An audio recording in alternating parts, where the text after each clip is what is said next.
wanaondoka, mchungaji hajamaliza ibada, wanaondoka kabla ibada haijaisha. Ukiwaambia wanasema wana haraka, lakini hao wanaweza wakaondoka saa rais anahutubia.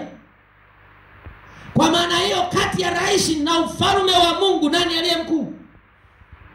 Kwa nini watu wanashindwa kumheshimu Mungu? Wanaweza kuheshimu mwanadamu ambaye siku zake zimehesabiwa. Biblia inasema siku za mwanadamu ni kama maua, huchanua kisha huondoka. Kuna mtu leo unaweza kujivunia sana, mimi nafahamika na waziri, mimi nafahamika na waziri, mnajiselfie, mimi niko na waziri, niko na mbunge, niko na... Hawezi kuishi milele. Hata kama mngepiga naye picha hivi, siku zake zimehesabiwa, siku zangu zimehesabiwa. Anaishi milele ni Mungu na Yesu Kristo aliye hai. Anaishi milele. Basi ni wapi ujikombe? Ni wapi ujikombe?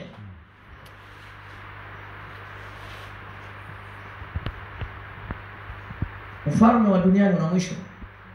Ufalme wa Mungu ni wa milele. Amen. Haleluya. Ufalme wa Mungu ni wa milele.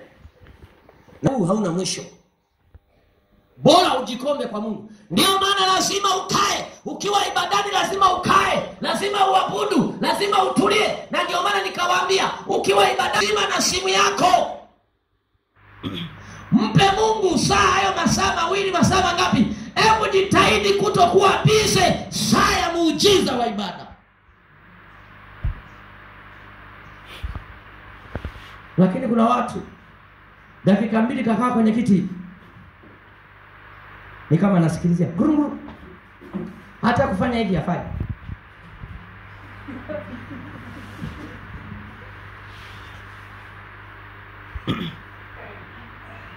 Haleluya.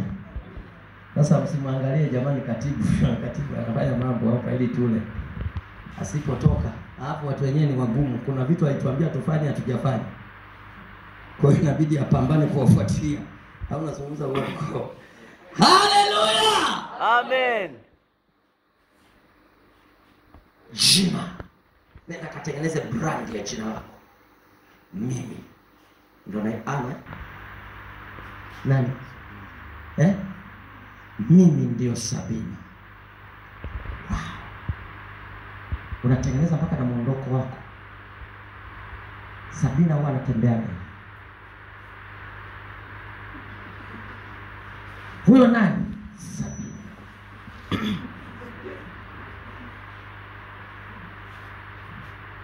Huyo nani? Johnson. Anatembea.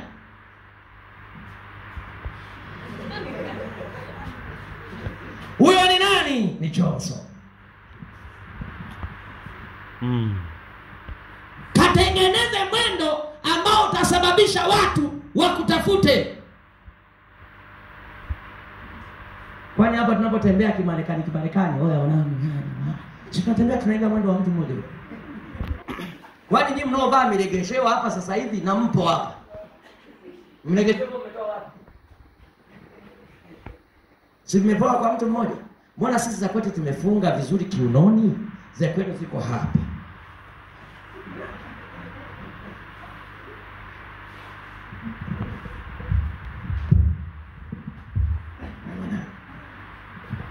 Na mpo hapa.